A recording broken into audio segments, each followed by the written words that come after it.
Welcome. Wow, everyone can hear. I don't have to yell. Normally, I teach in a classroom with about 150 students, and I have to use my projection voice there. And it's nice having a mic once in a while.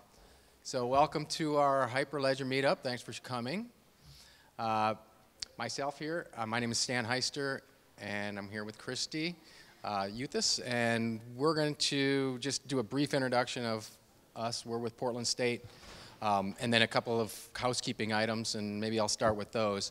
I have a trick-or-treat thing here, and that is the best I could do in terms of coming up with a hat for you to put your business cards into, because we're going to hold a drawing at the end for, I have 2 vouchers here from the Blockchain Training Alliance. I don't know if you know them or not, but they're a pretty legit group, have some great training out there around, and certifications around blockchain.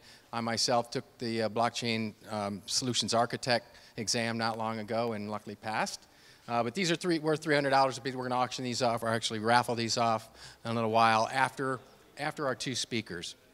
So we'll be doing that after the second speaker.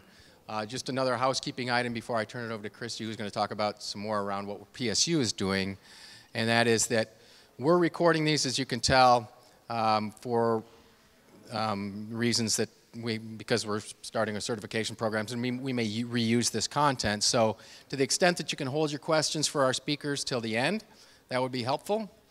And when we do, I'll come around with the mic, and we'll do questions like that at the end. So I'm going to turn this over to Christy, and she's going to introduce you to a little bit more about what we're doing here at Portland State. Hi, welcome.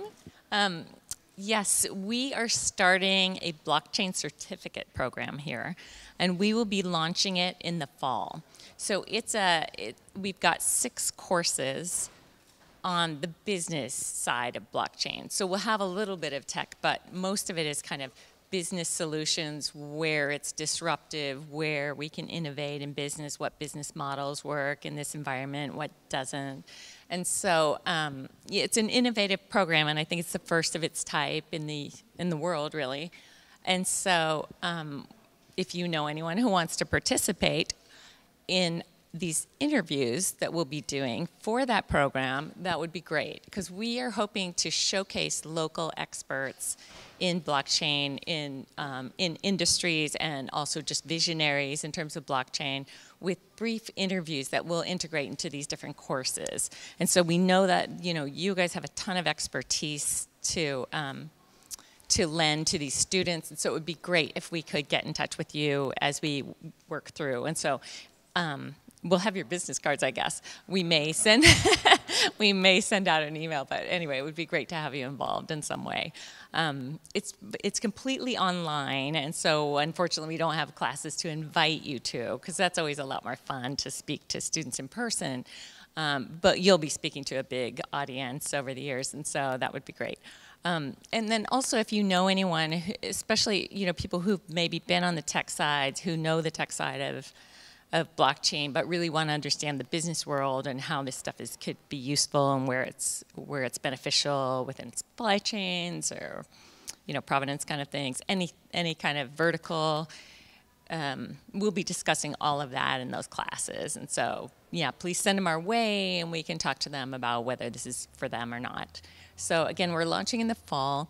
It's an online program. It can be part-time, and we'll have a sort of a boot camp in the summer that's online. It'll be very, I can't remember if it's going to be free or very cheap, but that'll sort of explain the program. It's kind of just an onboarding process to get people up to speed if they don't know anything about blockchain, so they're ready to take the classes.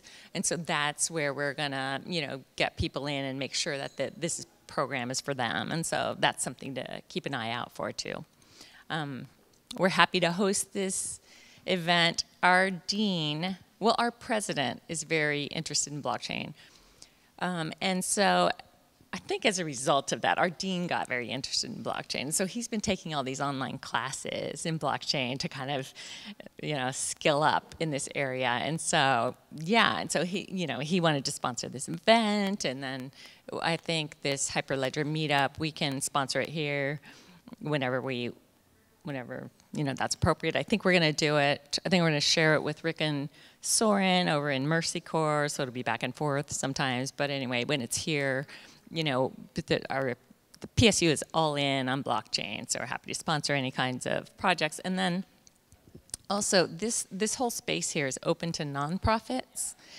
We don't charge nonprofits for using this space, and so if there are other kinds of meetups or whatever, we can host them here. It just requires a little bit of paperwork and a little bit of planning, but it's something that might be useful to know.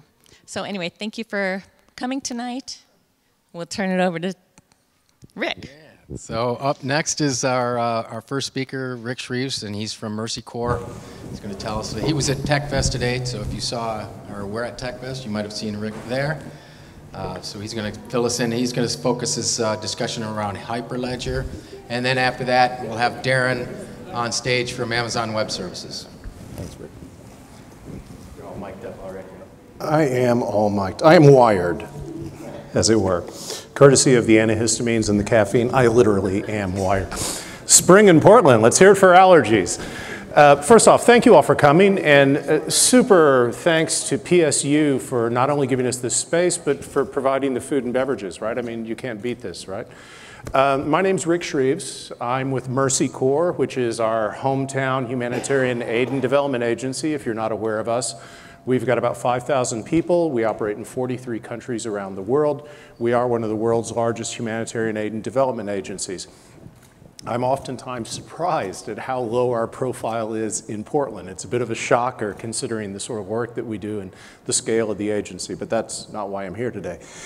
At Mercy Corps, my title is Senior Advisor Technology for Development. What that means is I'm responsible for identifying new and emerging technologies that have potential applications for our field teams and then spinning up trials of those technologies. So I get to do all of the really cool stuff at Mercy Corps. I do drones, I do satellite imagery, I do 3D printing, I do virtual reality, I do biometrics. I also am the agency's lead on distributed ledger technology and cryptocurrency. And so I act as a consultant across the agency for those areas. I'd love to talk to you more about that work, but that's not actually what I'm going to do today. Instead, I wanted to talk to you a bit about Hyperledger. Excuse me. We actually started this Hyperledger Portland meetup about a year ago, and it didn't really take off. I think it was a combination of timing, location, et cetera, and so we're trying to re-inject some life into it right now with PSU and OSU on board, which is really fabulous. I can't tell you how happy I am about that. Mercy Corps is a Hyperledger member. We were one of the first, well actually no, strike that. We were the first international NGO member of Hyperledger. Why did we join Hyperledger of all things? We're not a tech company. Well, when we looked at the blockchain landscape, there was only one player out there that had a track record for taking an open source technology and building it into an enterprise-ready platform, and that was the Linux Foundation. And the Linux Foundation is who shelters and cultivates Hyperledger. So we looked at Hyperledger and said, this has got legs, we want to be involved with this. And part of the key for us is, in the NGO world, we're constantly resource strapped. So being associated with something like Hyperledger gives us access to greater resources, greater expertise, contacts, et cetera. So that was our motivation. That's how I got to be where I am right now. I'm our representative on Hyperledger. I'm also the chair of the Social Impact Working Group at Hyperledger. So I'm going to do a real quick intro to Hyperledger, and then we're going to transition over to AWS, which is I'm sure what brought most of you here today. But I did actually want to introduce to you what Hyperledger is. And it is a consortium, and it's cross-sector and it's cross-cutting. Now, a lot of people think, oh, it's the Hyperledger fabric or Hyperledger blockchain. That's really a bit of a misnomer because Hyperledger actually shelters a large number of projects. And it is, of course, part of the Linux Foundation. It's all about trying to build a sustainable ecosystem around distributed ledger technology. And so it's about providing tools, it's about providing a collaboration space, and it is die-hard, dedicated open source. For example, all the working groups they have, the supply chain working group, the social impact working group that I run, you don't have to be a Hyperledger member, you just have to show up. It's truly open source. You want to get involved with committing code or doing a bug stomp, you want to get involved with making the documentation better, you can do that. There's no fees, there's no cost. Jump in and do it. The community will welcome you. And I really like that ethos. I mean, I come from an open source background, so this works for me. Now, what kind of scale does Hyperledger have? Well, the numbers are pretty good. It's been around 2 years. We have more than 88,000 commits at this point in time. There are 5 different tools that are released. There are 5 different frameworks that are sheltered. Like I said, there's a number of different projects. There are 2 1.0 production releases, but as of last week, there are 3 1.0 production releases. More than 250 members, 9 community working groups. I think there's now 10 with the social impact working group we just spun up. 140 of these meetups happen around the world. And there's been more than 11.2 million lines of code committed through Hyperledger. So we actually are making a difference with these projects. So one of the things that's cool about Hyperledger is it is a modular approach. The idea is by providing a shelter, an umbrella for these various different projects, we can provide a modular architecture for people.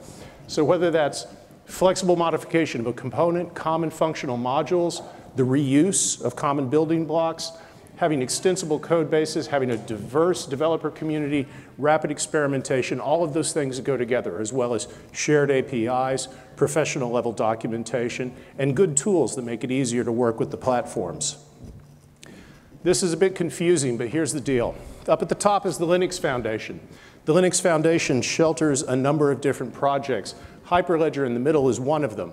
Over here we've got the LF networking, automotive grade Linux, Node.js, for those of you who know Node.js, and the Cloud Native Computing Foundation. Underneath the Hyperledger umbrella are these frameworks: Burrow, Fabric, Indy, Aroha, and Sawtooth.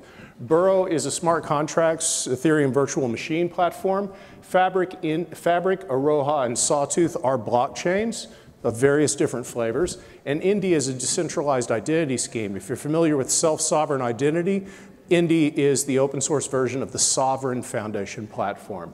Now, notice there are not 1, not 2, but 3 different blockchain frameworks under Hyperledger. Hyperledger actually seeks out projects that will be competitive with each other and tries to create a spirit of competition between those, right? They have different strengths and weaknesses. There's also a set of tools. Caliper is a performance platform. Cello is a blockchain as a service deployment tool. Composer is a way to model and build networks.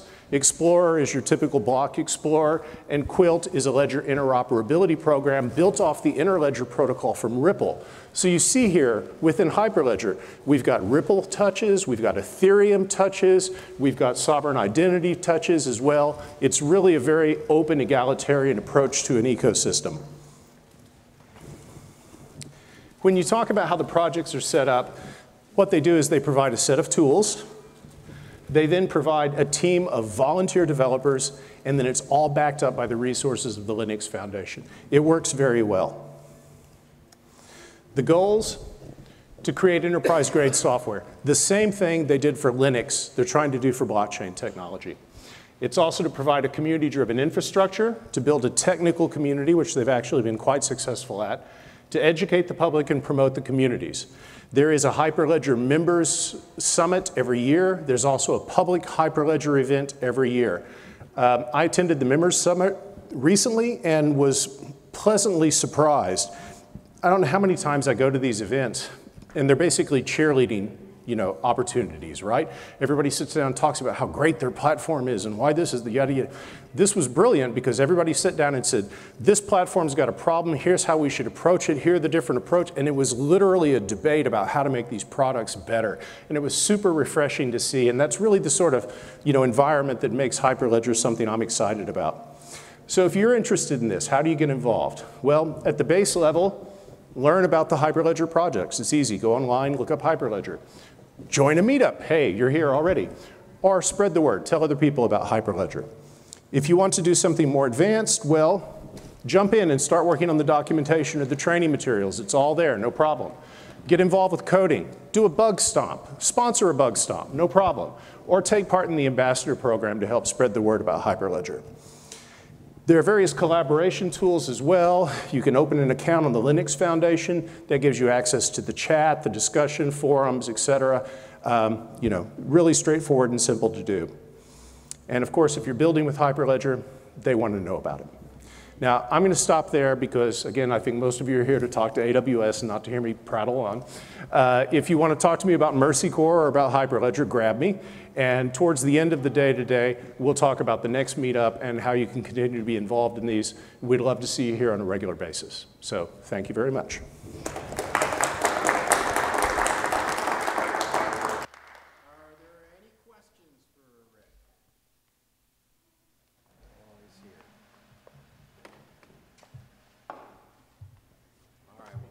Chance afterwards to talk a little bit more to Rick.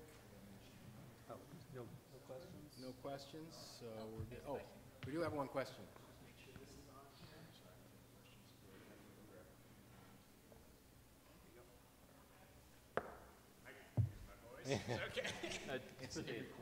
Okay.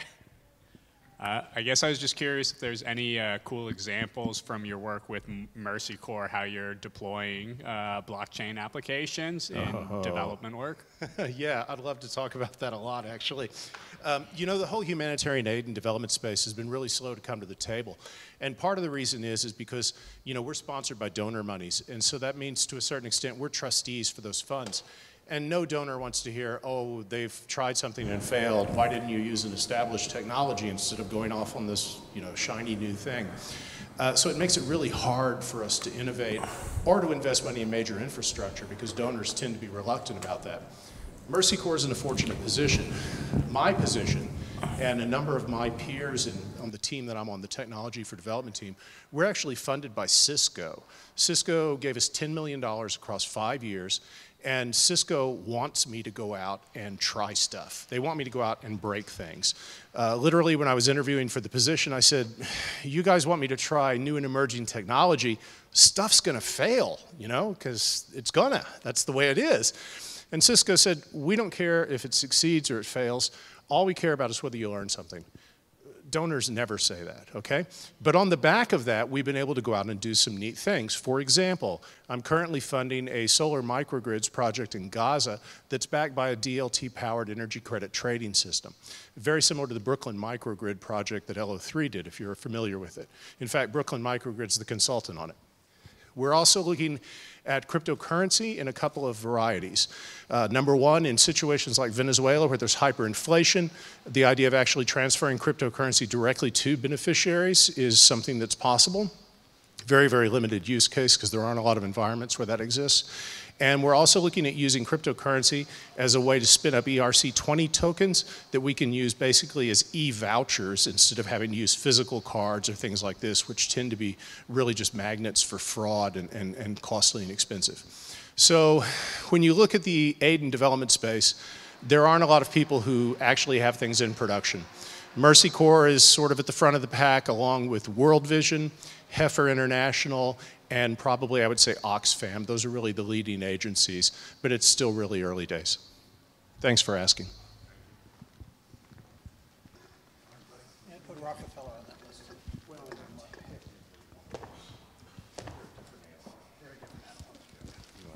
Hi. Let's see if anybody's awake. Hello. Here you go. I just introduced Darren Brissman from Amazon AWS. I'm also one of the co-coordinators, Soren Anderson. Anyways, let's get started. So, is it just me or is this a little dim? Yeah. Do we have a way to play with the contrast on this? Also, your mic could be always a scary thing to play with. So let's see if I can successfully blow up the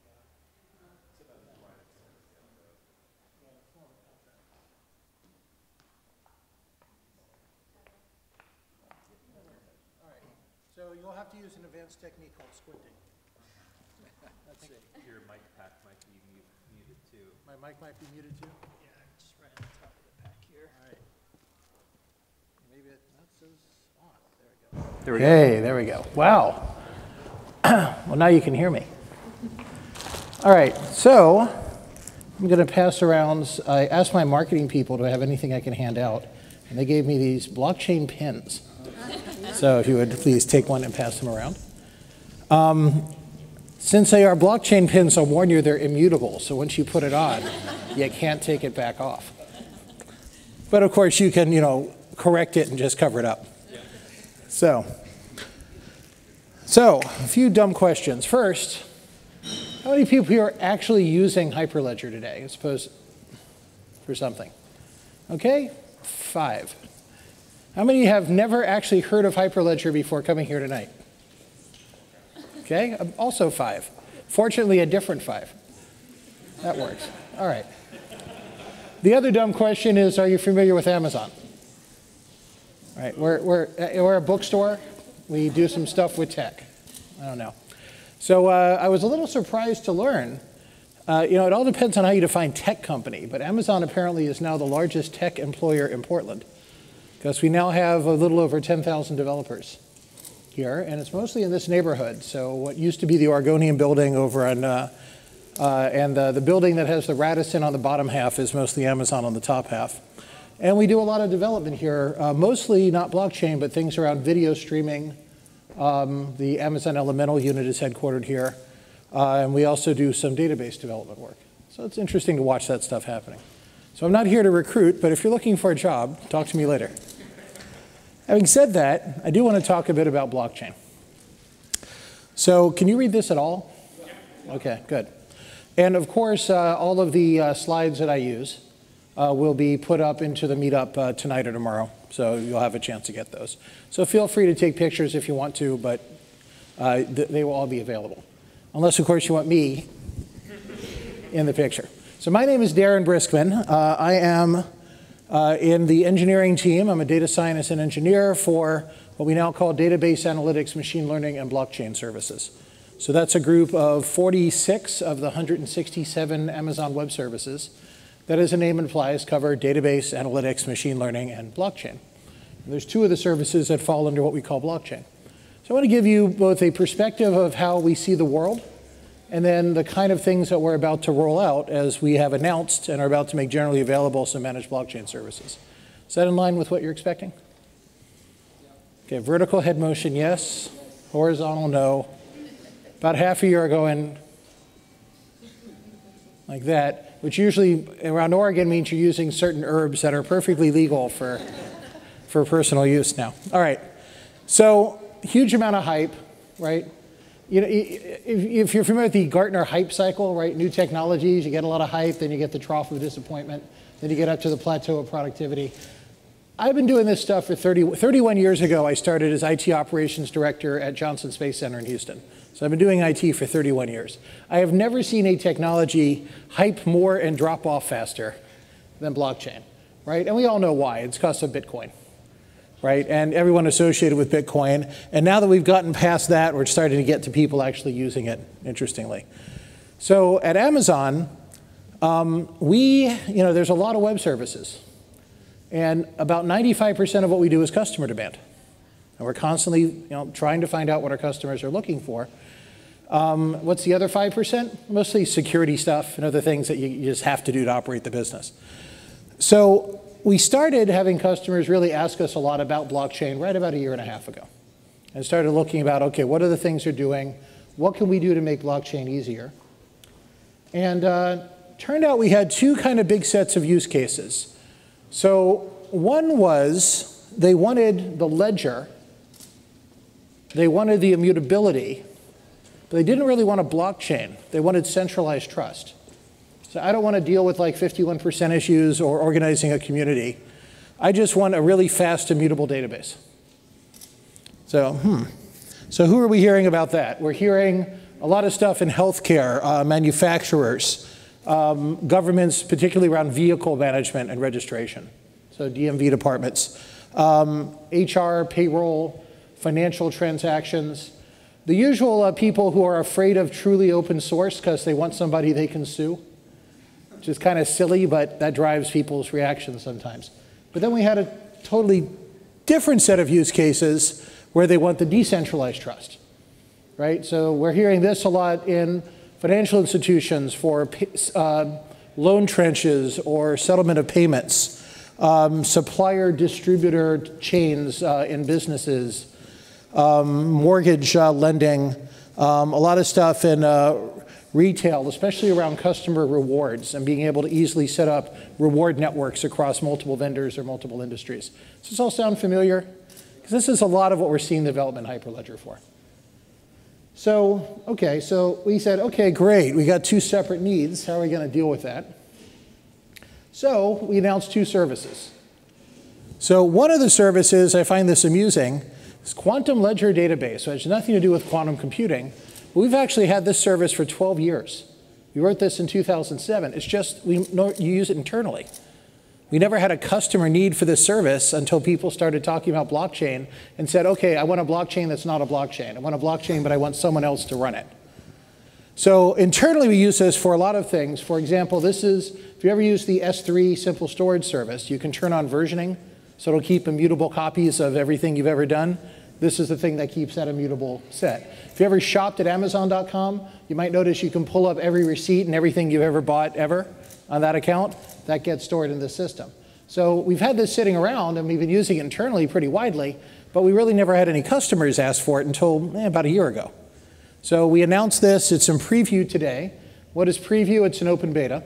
So at the end of this, I'll give you the link to sign up for it if you want to play with it. And we'll be launching this in the next month or two. But the idea is this is an immutable ledger that is cryptographically verifiable and transparent, but not open source. It's closed source, belongs to Amazon. We run it, we own it. You can sue us if you're not happy with it, like all the normal commercial stuff. I don't think that this is as interesting as managed blockchain. Because when we look at the people who want to use blockchain, we said, okay, so what are the challenges with using blockchain? Well, the number one challenge is understanding it, figuring out how to use it.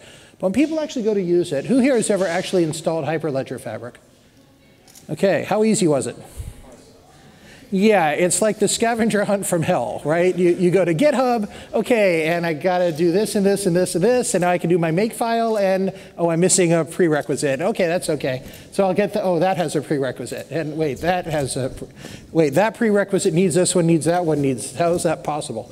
And a few days later, finally, you might have something that runs, until you try to connect with someone else on the Fabric, and you realize they didn't use exactly the same things you did, and this is common with open source and young open source things, right? You use something mature with open source, like say Ubuntu, and click go, you're there. Excuse me? And it still doesn't work. That's true. But it's only a few hours to make it not work instead of days to make it not work. So on the other hand, I'm just curious, how many people have ever used AWS? Okay, about half. So how hard is it to set up a Linux environment in AWS?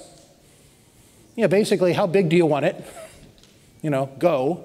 And 1 to 3 minutes later, here you go. We want to make it that easy with blockchain. So that's the goal of this service. We are not changing Hyperledger Fabric in any way. And by the way, that was a great overview of all the things in Hyperledger. We're just doing Fabric right now. Well, we will do Sawtooth. We'll do some others in the future. But we're starting with Fabric, because that's the one we heard the demand for. And the idea is to make this super easy to set up and deploy Hyperledger Fabric. So just like setting up a Linux instance, click go. Set up a Hyperledger Fabric. How big do you want it to be? Go. What makes it a little different than a Linux box is then it then gives you, oh, you've set up a new Fabric. Here's the invite link you can send out to other people that you want to have join your Fabric. And here's the requirements you can put on them. You can say, okay, if you want to join the Fabric, you have to provide at least this much equipment. Because we all know in Hyperledger, unlike, say, Ethereum, there is no cryptocurrency, right? It's you set the rules. If you're going to join my circle, you need to come in with this much compute power. Right? And that way we're all even. So this makes it really easy to set that up and do it. This is also in preview right now and is aiming for launch right about a month from now, so early May. So keep in mind, of course, that that's a target. It's engineering. It might slip. We're doing an open preview right now. We've got a few tens of thousands of customers who are playing with this today, and they're really good at breaking stuff. So we'll see how well they break it and whether we can fix it. So I kicked the table and broke my presentation. That was cool. Let's see if we can make that work again. Everything I just said about Amazon makes it easy. Presentation as a service. Presentation, yeah. I should be running this off the cloud, shouldn't I? All right. And there we go. All right. So first of all, as you know, I will start with showing something from the greatest philosopher of business that I think exists in our generation, which is, of course, Scott Adams, right? Probably seen something like this. So, and yeah, it's, you know, you might notice in the drawing style, this is from like 2009, right? Yeah, this is an old Dilbert. Notice Wally's still wearing a tie, right? It's back when they all dressed differently in the office. So clearly, overhyping blockchain is not new. So what I'm going to do is spend just a couple of minutes talking about the business side and then the rest talking about the technical side. So here's what we're seeing when we look around. Obviously, we talk to a lot of VCs and look where they want to put their money, because that tends to influence what's happening. So in the 2018, of the top 50 VC deals in the world, 8 of them were clearly blockchain. Another 7 were partially blockchain. That's a big deal, right? We're talking $4 billion put into this just last year out of about $6 billion. About 2,000 VCs or angels have actually put something into it. So, okay, so there's more than hype when, you know, these people don't give out money because the angel is kind of false, right? Angels help you because it's the right thing to do, right? Angel investors help you because they think they'll get more money back later. But I guess demon investor wouldn't have the right ring to it if we use that term. And we've got a pretty good ecosystem. So at the top are a collection of VC firms that are explicitly funding blockchain, that were set up either as blockchain venture capitalist firms or are spin-offs from other VC firms that are pointing directly at the blockchain space. And I got to tell you, when I talk to these guys, I say, what's your biggest challenge? They say, we can't find enough people to invest in. So there's more money chasing the interest right now. Now, that to me, you know, screams bubble coming. But we kind of already popped the bubble in blockchain. So we'll see if we get another bubble or something else. And of course, I'm not going to go into detail, but you know, we're starting to develop a real ecosystem of actual, what you might call blockchain infrastructure companies, right? And people who do things, not just Coinbase around the cryptocurrency, but you know, interesting services that you'll need to make this stuff work. And that's what I'm seeing in a lot of the startup work. So this is ICOs. So there was $16.5 billion of ICOs last year, and 70% are losing money. So ICOs are dead. No one's doing an ICO anymore. This year's equivalent is the securitized token offering. The difference between an ICO and an STO is an STO, the tokens are actually backed by something, right? There's money there. It's not a pretty piece of paper. It's not a totally floating thing like Bitcoin. There's something behind it. Compute power, dollars, gold bullion, something. So they're registered, and it's accredited investors, like an IPO. In the US, you can't invest in this unless you meet the accredited investor requirement. Similar to investing in startups, those rules have gotten a little looser, right? Things like Kickstarter is legal now, where it wasn't a few years ago. But the major investments, you still have to show you have a certain amount of income, that, you know, if I put 100K into it, I can afford to lose that 100K and not be living on the street and all the other sort of things that go with that. So on the one hand, that's slowing investment a little. On the other hand, it's kind of focusing it in, you know, realistic things. I mean, there was an IPO last year that was a crypto coin based on dental services. It's like, how did anybody, and they raised like $500 million. I'm thinking, how did anybody think they'd raise money on that? I was looking at that, and it IPO'd out at, I think, $10 a credit, and those are trading for less than a penny now. So those things have, you know, just collapsed. So when we get to reality, this is also interesting. So this is asking Global 2000 companies, how much investment will you make in the next year? And this survey was done last December. So it's interesting that 16% of the Global 2000 said we're going to put at least $10 million into this. Now, I know this is a little hard to read, but here's what I find really interesting. This is the US column. So 16%, so essentially the Fortune 500, said we're not doing anything. And 13% said more than 10 million, 12% said 1 to 10 million. This is the China column. Nobody said we're not doing anything. We're starting to see a lot more investment in blockchain in Asia, and specifically China, India, and Southeast Asia. Now, why is that? Well, there's a cynical answer. And there's an optimistic answer. The optimistic answer, and the one that the Chinese will say, is because we're interested in these new technologies and we're going to lead the world. And the cynical answer is, when you can't trust the government and the regulation and the money to be worth it, it's great to be able to have a blockchain environment that you can move things across the network, alternate to the government. And that's a lot of what we're starting to see there. A couple more on the business side here. Same thing. Which describes your organization, how you view the relevance of blockchain. And is this one of the top 5 things in IT you want to do next year? Now, this is surveying CTOs and CIOs, and 43% it's critical and in their top 5. I don't believe it. I believe they said that. But I look out and I see how people are actually spending their money, and they're not spending like it's a top 5. But the fact they have the mind share there says at least they're thinking about it. And we're going to see that kind of thing move pretty quickly. You saw similar numbers about this when you asked people about cloud about 4 years ago. 4 years ago, was there a lot moving to the cloud? No. Last year, oh my God. This year, I mean, look, Amazon, we're now doing a run rate of about $40 billion, and it's growing at 50% a year, which is crazy.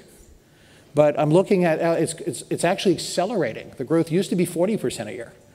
So it takes a few years for people to go from thinking about it to doing it, but it happens.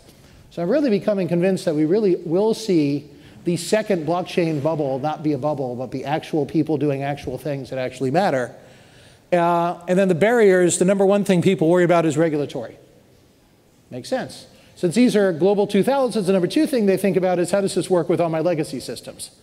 Right? Because I got 10-year-old SAP and 30-year-old mainframe and all this other stuff. You know, you can't just throw it away. So how do you I actually had this conversation recently with the CEO and CTO at Daimler in Stuttgart, of Daimler-Benz. And that's a weird, because their CEO has an electrical engineering doctorate, so he actually loves talking about this stuff. And you know, they were saying, you know, the biggest problem we have at Daimler is we can introduce new software. When we do a software upgrade, it takes us 6 to 9 months. Tesla is doing 3 a day. We build much better cars than Tesla, but how long will that be true as long as we have that kind of a difference? They see blockchain as part of the solution, they just aren't sure how yet. But what they know they can't do is tell the rest of Daimler, hey, everybody take 3 months off while we figure out this blockchain thing, and then we'll come back to building cars, right? You can't do that. You have customers, you have commitments. And then a number of other things about security, calculating return on investment, understanding it, blah, blah, blah. All right, and then of course Gartner, which is paid to make predictions and never held account to them, says that we'll have 1 billion people using data on a blockchain in 5 years. Okay, we'll see. Where do we see the stuff happening? So internationally, these are the hotspots. This is where we're seeing the startups, this is where we're seeing the money get invested. And not really in that order. Actually, in dollars outside the US, Israel is probably the one with the largest location. Where there's just did an event kind of like this in Israel last month and invited startups, and we thought we'd get 10 or 20 people, and we got 2,000, which did require some last minute venue switching, as we had about this much space for 2,000 people, and it didn't work that well. So we figured that out. So there's a lot of that stuff going on. In the US, usual suspects, right? New York, San Francisco, San Jose, Chicago, Seattle. The one that might surprise you on that list is Chicago. But the commodity trading is a place where there's a lot of interest in this. And one of the companies that was really interested in making blockchain work and using it to manage supply chains is a little hamburger restaurant based in Chicago that you may have heard of. And McDonald's is really investing in the whole in Hyperledger fabric in order to be the basis of how they manage inventory and help what they call, you don't have franchisees at McDonald's, you have owner-operators. So to help owner-operators directly trade with each other, right? I'm an owner-operator, and I miscalculated my inventory, and I have too many drink cups. McDonald's doesn't want me to ship those back to Chicago. They want me to find the owner-operator in Salem or in Gresham who needs some drink cups and be able to move that stuff around automatically with smart contracts. So that's the kind of stuff that they're looking at doing. It's interesting to watch because technology is changing McDonald's because they did the deal with Uber for delivery. Radical change in the business pattern. I was out there in Chicago a couple of weeks ago, and we were looking at this anomaly that you had much more business between 10 p.m. and 1 a.m. in the Pacific region and in Colorado. And I had to explain to them, I think I know why you have a lot of midnight munchies in these particular states. So that was a bit of an epiphany, because we looked at it, and it was also true in Vermont. It just didn't show up in the statistics when you look at it nationally the way California and Oregon do. But that is changing the dynamics. So big things we're seeing around regulatory tech, money for the unbanked, right? I was recently in Philippines. Philippines has 110 million people. About 50 million of them have an income above $15,000 a year, which relatively is a lot more money there than it is here. But that's enough money to start doing banking, right? And start having some way to move your money around electronically. Very few of them have a bank account. It's very hard, and there's not a lot of bank branches there. If you're not in Manila, it might take all day to get to a bank branch. This is the kind of place we'll start seeing the development quickly of blockchain-based payment systems. And we're already there rolling out blockchain-based remittance systems. There's more than 10 million Filipinos who are working somewhere else in the world who want to use blockchain to send money home, because when you use Western Union, they take 14%. When you use blockchain, it takes less than 1%. I'm not working to give money to Western Union. I'm working to give money to my family. So we want to get those, so we're starting to see those work. So these are some of the ones that we're working with. We call that AWS agnostic because we're working with them to make sure they're not tied to Amazon Web Services or an option. At Amazon, we don't believe in linking people in, sorry, not linking, locking people in. At Amazon, we believe that you're loyal to Amazon until 1 second after you get a better deal. And we like it that way, because that means every day we have to wake up and say, how are we the better deal? So in Amazon, the term for this is every day is day one. And Jeff Bezos was asked, so what's day two? And he said, slow, excruciating death. Because you get fat and you get lazy, and then the customers won't like you anymore. So it keeps us on our toes. So a couple real examples before I jump into tech. So Health Direct Australia is, as the name implies, a little bit like Zoom Care here. So they're pushing out a lot of information, but they want to make sure that they have auditing, regulatory compliance. So in their case, they chose not the blockchain, but the Amazon provided ledger, the QLDB. Guardian, on the other hand, Guardian Life Insurance is one of the largest life insurers in both UK and Southeast Asia. And they're doing a Hyperledger fabric to be able to connect this with many, many, many different what's called producers, which are people who write policies, and be able to rapidly spread this to unbanked people who want life insurance. Because let's say you live in somewhere like Indonesia, and you don't have a lot of money, but you at least want to have a policy that you can pay for a burial if somebody in your family, or when somebody in your family passes away, because sooner or later that will happen. That is really hard to do today. This is making it easier. So the kind of things we're seeing. You're starting to see, this is why I'm seeing less of this in the US, right? Because we don't have that shortage. Well, here's a problem in the US. This is one of the biggest companies that most people have never heard of. Depository Trust Clearinghouse Corporation. They're technically a not-for-profit consortium of the major exchanges and banks in the US. They do settlement of all trades. So that's about $3 trillion a day of bonds and about $1 trillion a day of equities on a normal day. On a bad day, it's much higher, right? Because when you see the stock trading go up, it's never because of good news. It's, Italy has defaulted on their debt, and all of a sudden, you've got 8 times the normal bond trading. They really want to move this onto blockchain because what they do now is too expensive. And today, every bond that's traded in the US gets settled and pushed manually through either JP Morgan Chase or Bank of New York. That costs money. With blockchain, we've already found we can do this 10 times cheaper, and we're starting to do it now. So there are options to start doing equity settlement and coming soon bond settlement through blockchain technologies, and it is Hyperledger Fabric. This is live today. And they happen to be on AWS because one of the great things about being on the cloud is if you're normally at this level and all of a sudden you're at this level, it's there, right? And then the next day when it drops back to this level, you're only paying for what you're using. So that elasticity is one of the reasons that the cloud makes sense for blockchain in these kind of environments.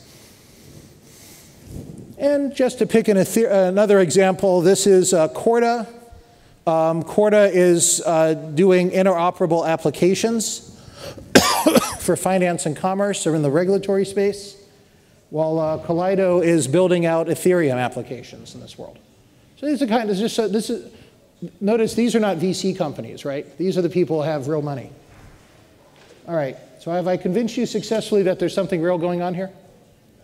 Right? Well, you wouldn't have been here tonight if you didn't think there was something real. And Mercy Corps is awesome. But frankly, if you don't have these multi-billion-dollar organizations doing it, it dies off, right?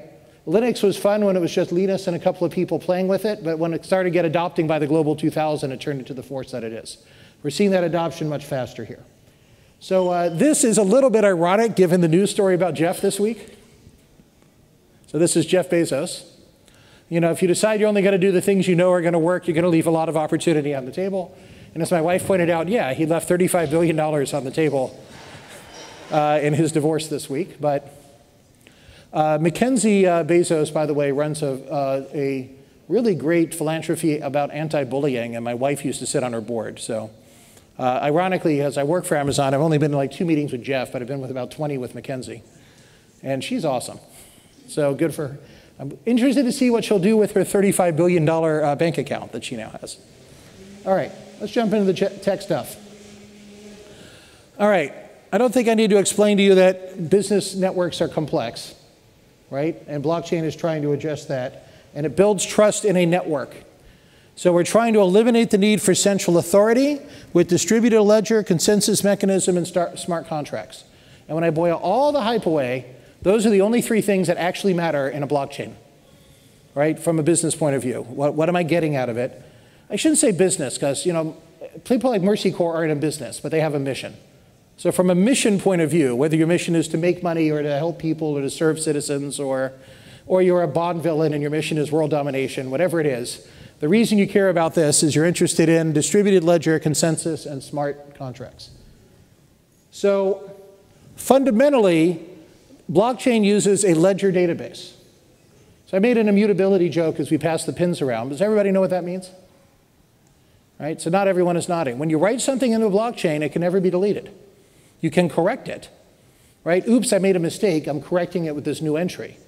But it never goes away. That means you have a journal that I can query for the entire history of what went on. There's all sorts of good auditing and regulatory advantages to this.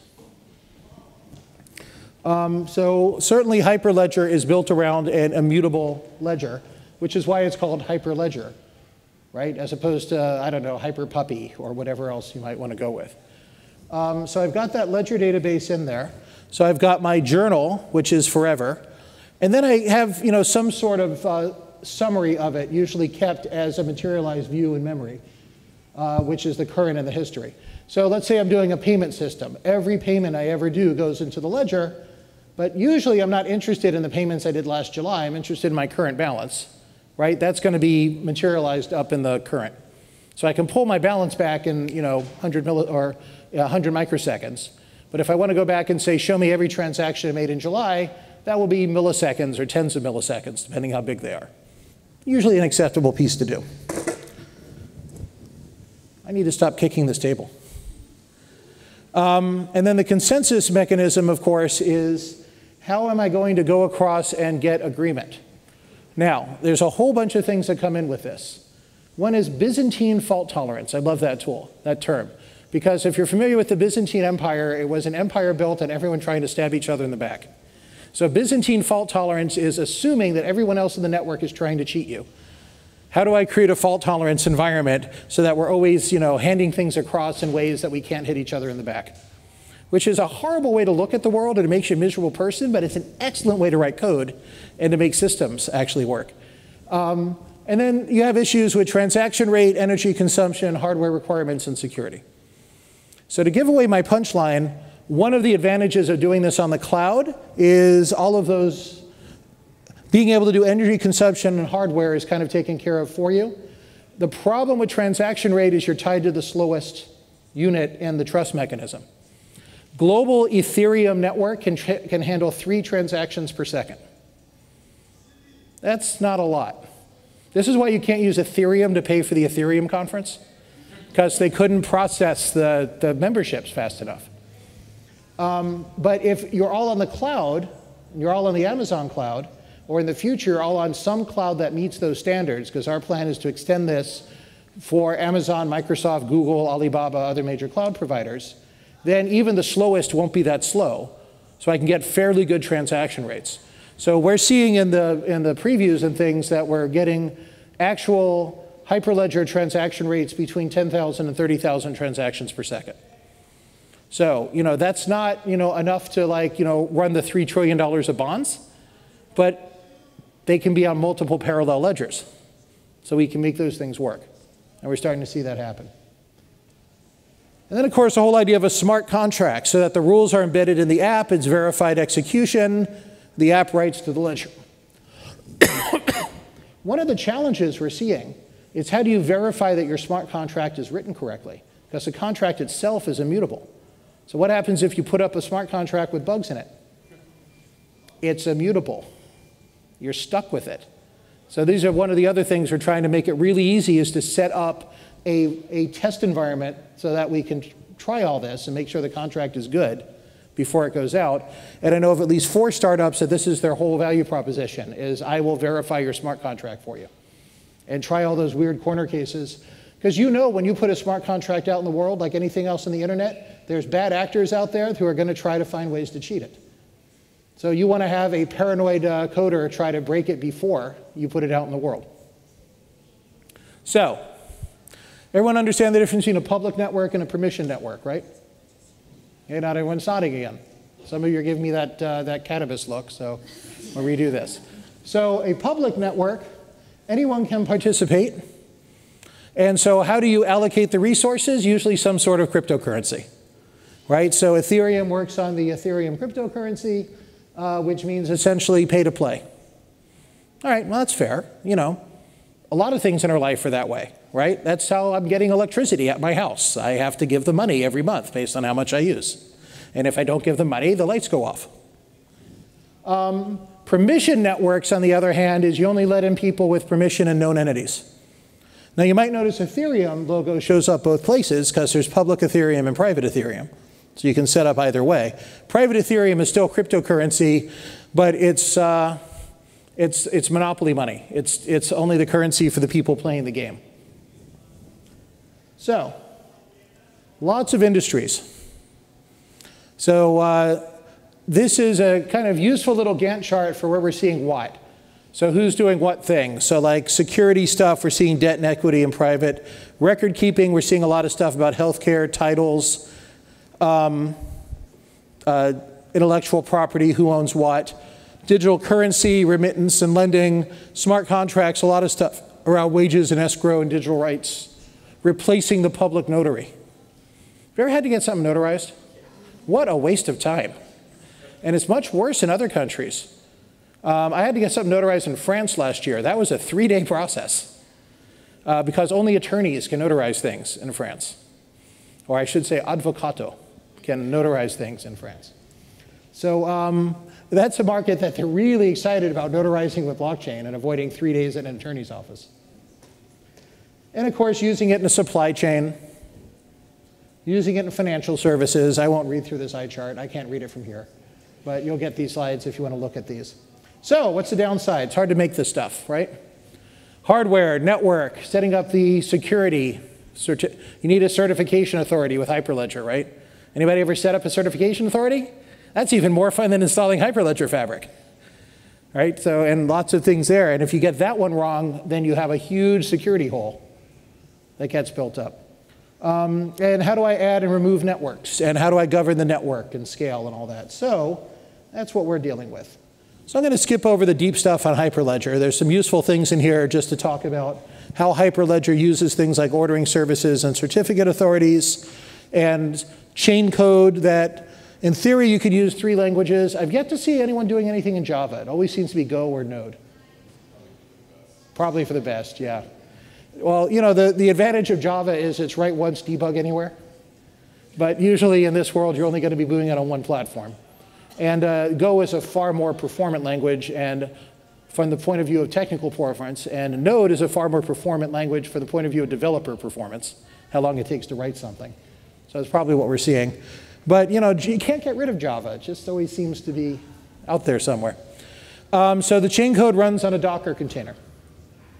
And then really, if you boil it down, chain code really only has 2 APIs. And the 2 APIs are those right there, init and invoke. Of course, there's a lot of variables that can go into invoke, which is, of course, what makes it interesting. And then you have peer nodes. So each peer node has a complete copy of the ledger, executes the chain code, endorses the transaction, and then validates the transaction before the commit to the ledger. The ledger is cryptographically verified by a SHA-256 hash, the complete contents of the ledger. If any byte changes in there, the hash doesn't match anymore, it breaks the code, it will go back and say this is invalid, and then talk to the rest of the peer networks to say give me a valid copy of that. Because now, why would that happen? Could be because somebody's trying to hack it, or it could be because, stuff happens, right? Network errors, disk drives lose, or SSDs lose sectors, whatever. So we have to have that Byzantine trust that whenever you see something wrong, what do you mean you made a mistake? I think you're lying. You're trying to cheat me. So I'll check with everyone else. Okay, you're not lying this time, but next time I think you're trying to cheat me. And that's kind of the approach that you take to make sure that we can trust everything. And then finally, the ordering service, which is channels, because this is what makes Hyperledger different than these others. Not everyone in the network has to be involved in every transaction.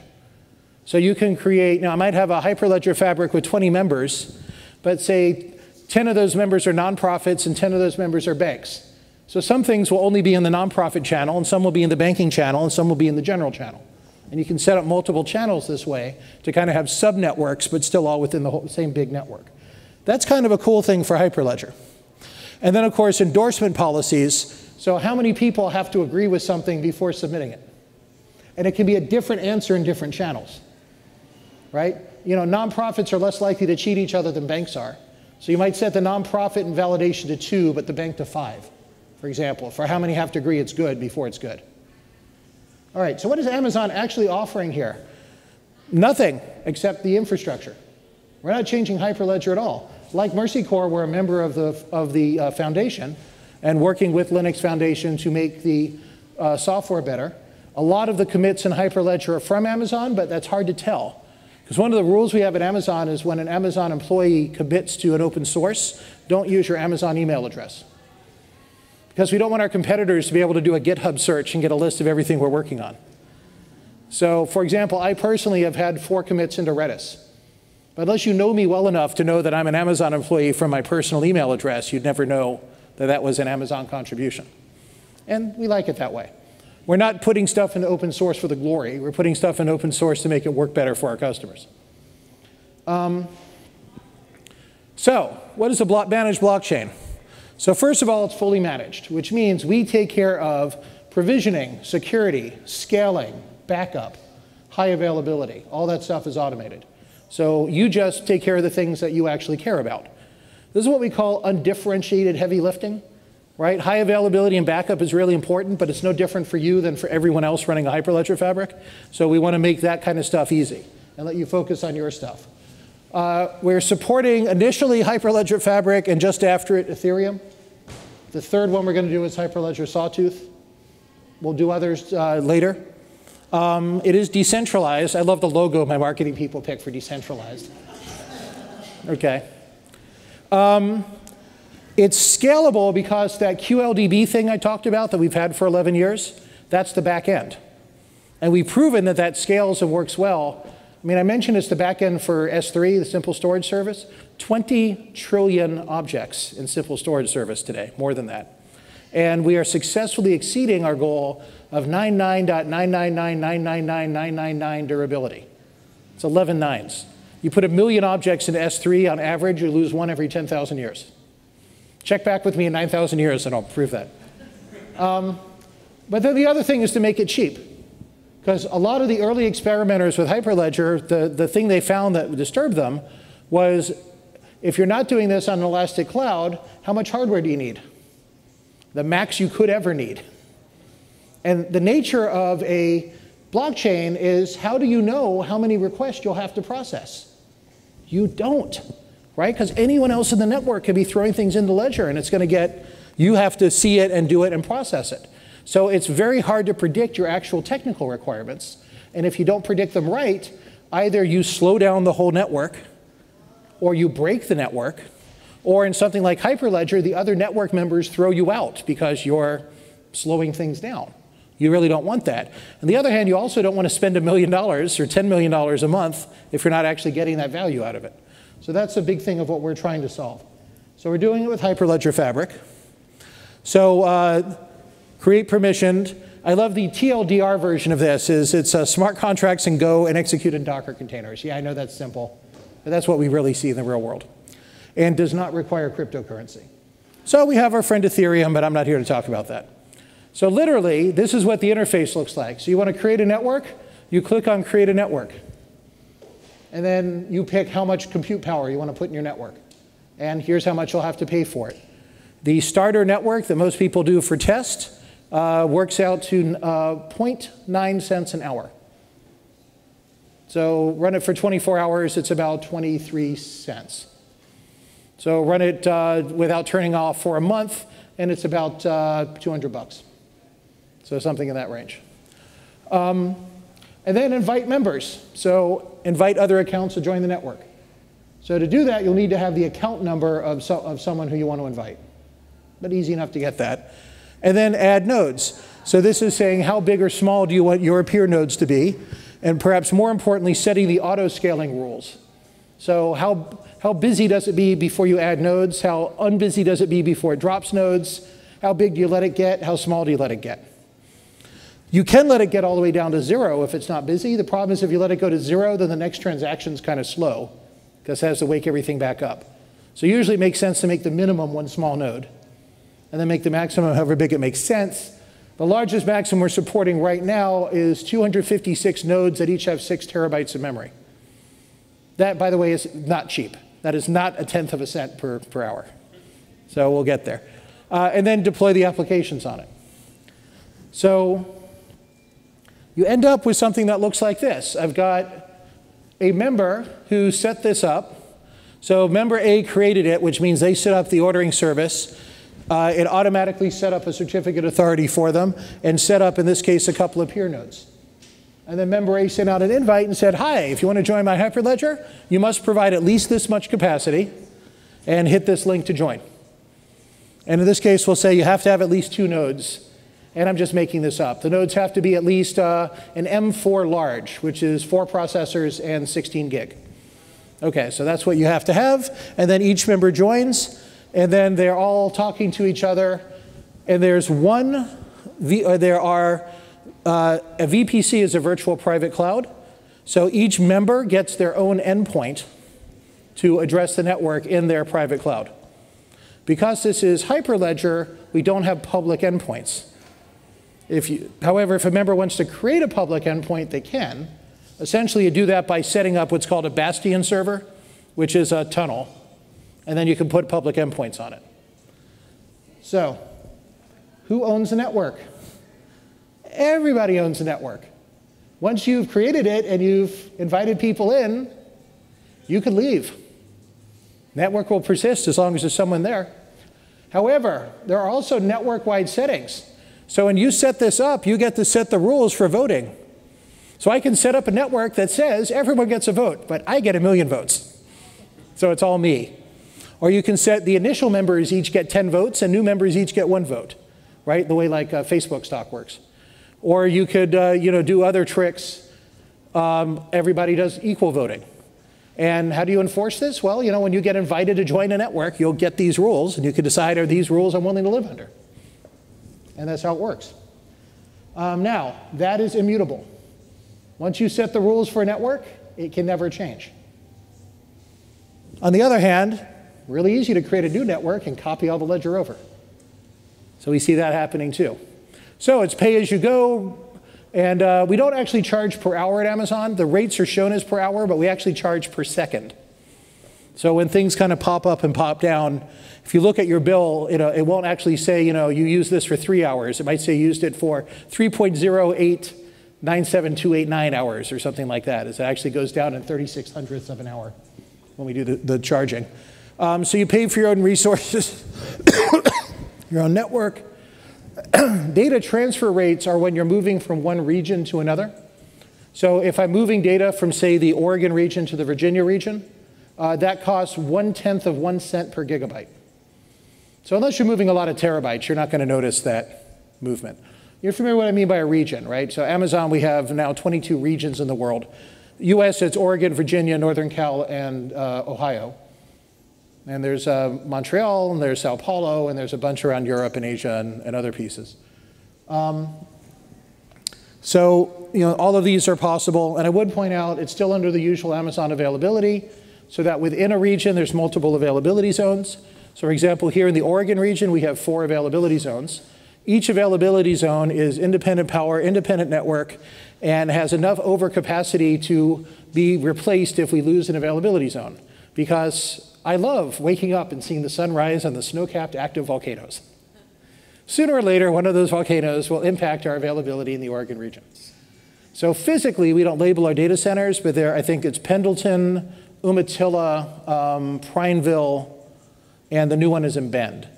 So any single seismic event that takes out all 4 of those cities, we got a lot bigger problems to worry about than computing availability. But we think there's a chance we'll lose one sooner or later, right? And so the point is, if that happens, your network will not go down. So true pricing for this, we've done a starter edition and a standard edition. You can go online to see what the pricing is. In the preview, the pricing is 0, it's free, but it's a preview. When we actually launch it, we set the starter edition to play with things, and then the standard edition if you want to get larger, where the standard edition will allow 30 members on the network and 10 nodes per network, and various sizes of machines. While the starter, if you want to kick it around, is 5 members per network, 1 or 2 nodes per member, and they're small environment, and a maximum of 1 terabyte per node. So it's enough to play with. Might do some small production things. So what does it mean if you want to do a preview? Well, that's available now.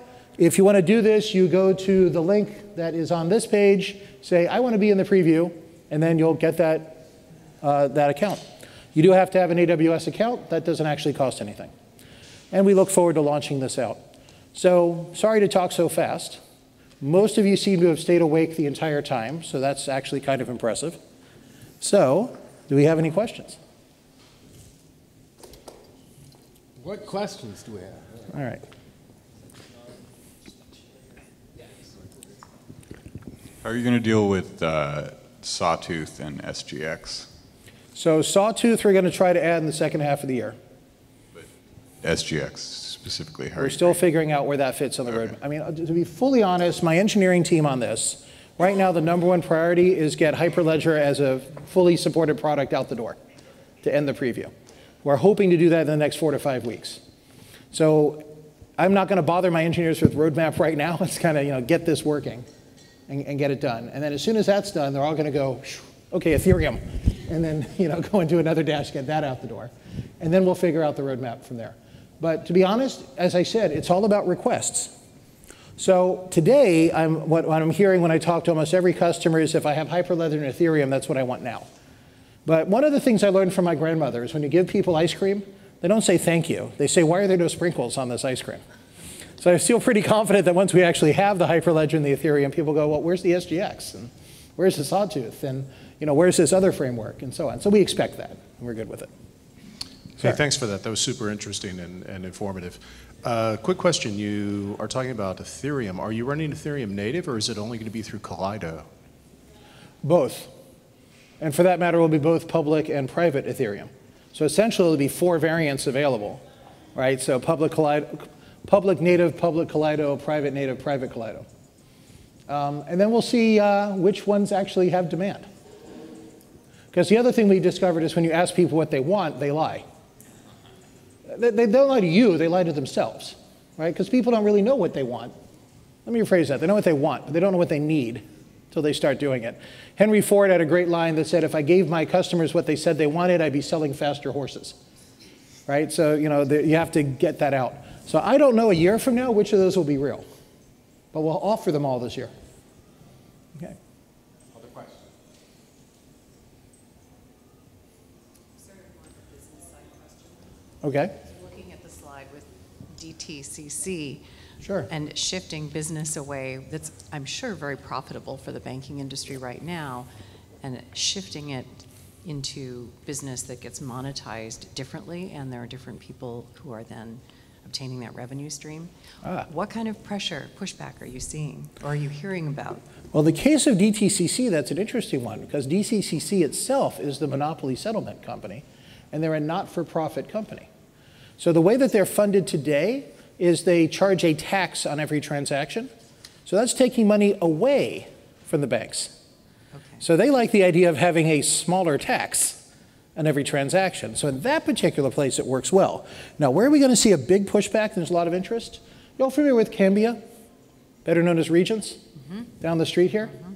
They have talked about this a little bit publicly. They're launching a system called Seamless.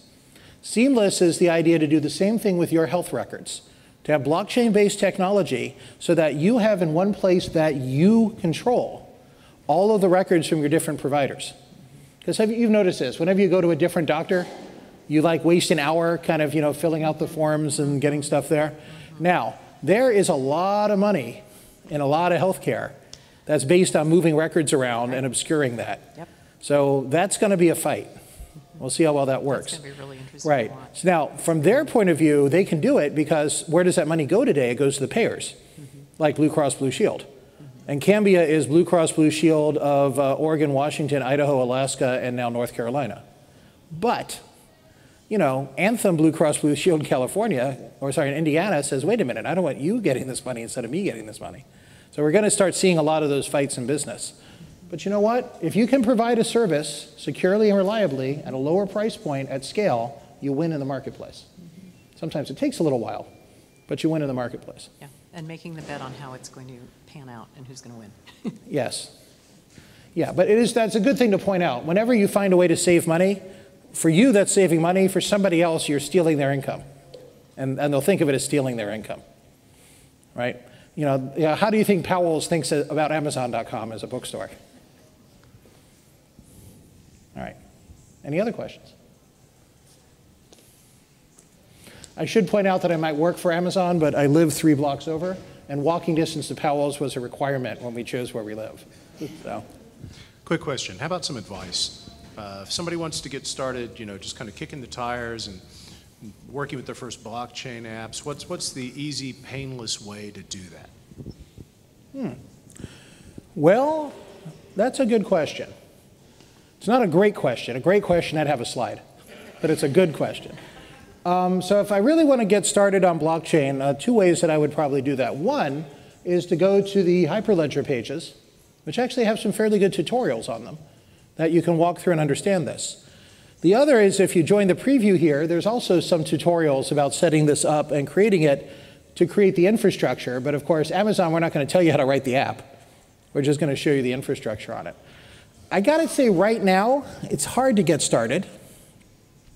I also, as it turns out last week, chatted with my counterparts at Amazon who run technical books and asked how many books do we have in the pipeline that we see will be published this year on how to do hypervisor, right? So O'Reilly and Wiley and all of those. There's about 40 Hyperledger books that, actually, it was Hyperledger and Ethereum, but about 40 books on how to code or how to get started or Hyperledger Bibles or things like that we're going to see hitting the real and virtual bookstores over the next 6 months.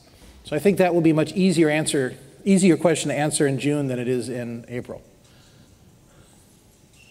So I'll throw that back. How would you get started? Are there ways to get started with Mercy Core stuff? I'd probably open an account on Amazon Web Services, spin up an instance, and get in and start breaking shit. I happen to know that you're already a big user of Amazon Web Services, so thank you. But have you joined this preview? No. All right, well, go do that tonight. It's just 1 click. All right. Yeah, so my question's really pertaining to data going into a smart contract. So a smart contract, removes the ability to trust the other counterparty when you're going into an agreement. I no longer have to trust you because it's a highly reliable contractual agreement. Right. But the data that feeds into that smart contract to trigger whatever payments in itself currently is a centralized API. What's AWS's approach to negating that? Because I don't think a smart contract has value if the data feeding in to trigger those contractual agreements is centralized. It defeats the purpose of a smart contract in my eyes. I think you just identified what might be one of the two biggest holes in the smart contract world. The other big hole is the one I mentioned earlier, is how do you know the smart contract is debugged and will work? Right. I think there's a large piece of that being covered right now, but what about the data triggers? Right. So that's the main point. Right. So what will Amazon Managed Blockchain do for that? Nothing. We provide the infrastructure. What will Amazon do for that? That's one of the things that we're looking to contribute to the open source in Hyperledger and Ethereum and other places. Other people have other ideas on this.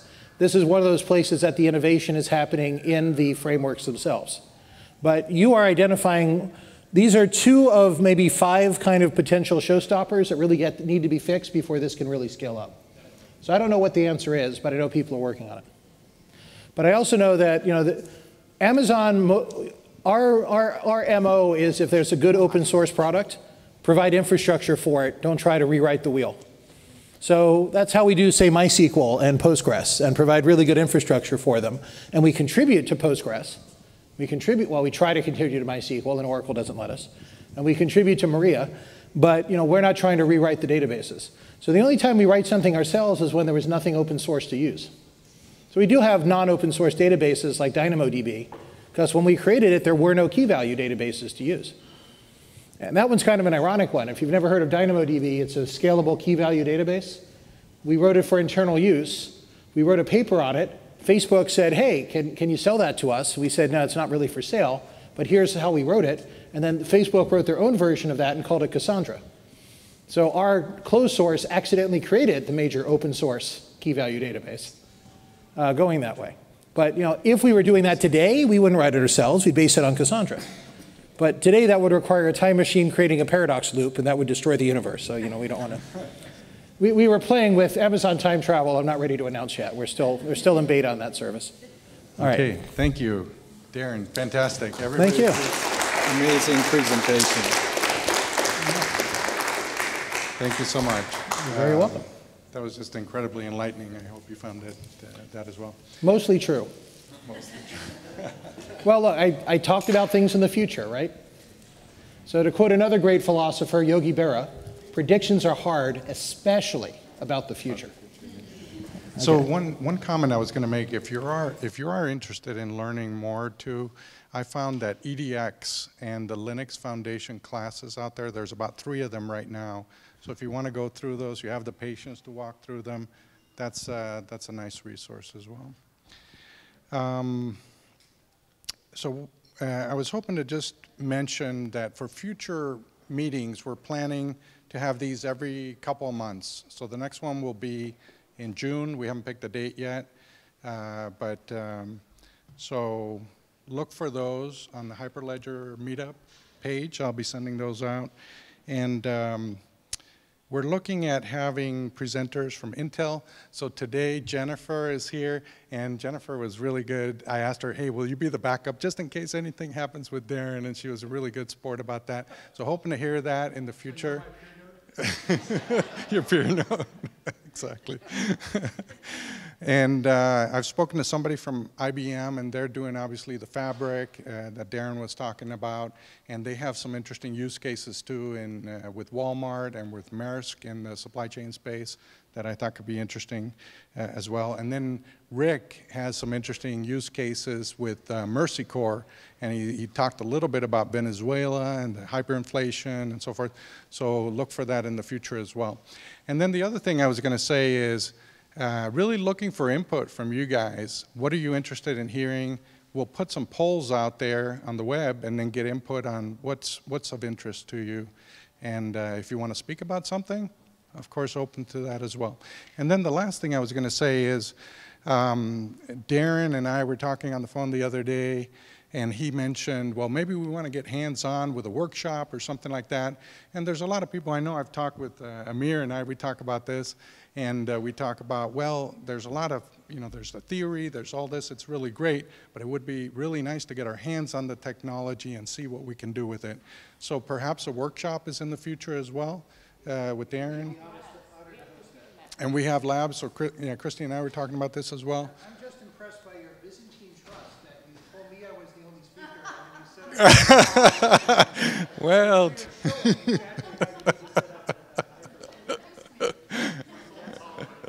fault tolerant, exactly. Let's see. I think I covered everything I wanted to cover. So Stan, yeah, so we'll do the drawing for the free classes. So and we have two, well, they're $300 vouchers for Blockchain Training Alliance, and they have a number of different classes out there. I took the Solutions Architect course. It was challenging, but doable easily. And those, I believe these certifications, the Blockchain Training Alliance seems to be one of the more recognized and up-and-coming training organizations in the blockchain space.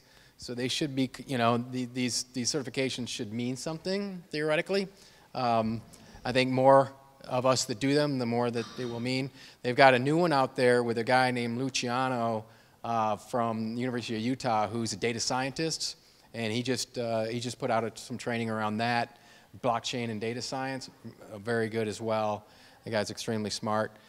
So anyway, 2 of these to give away. They're typically, like I say, a couple hundred, $200 or $300 to do these. Listen to classes in like double speed. Luciano, you have to set it to half speed. Yes.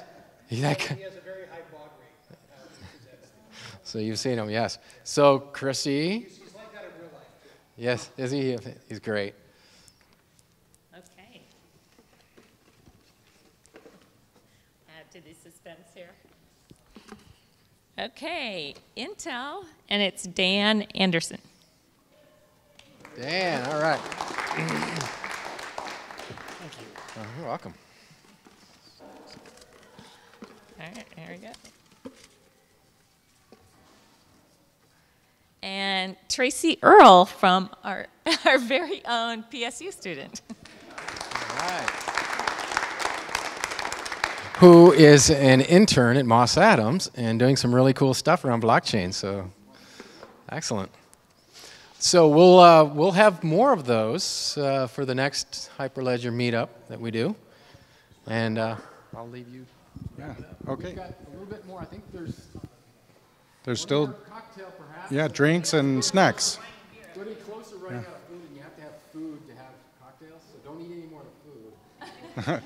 And I just want to say thank you, Stan, Christy, and Portland State University for showing the leadership with the blockchain and hosting this. Is fantastic venue, really impressive. So thank you.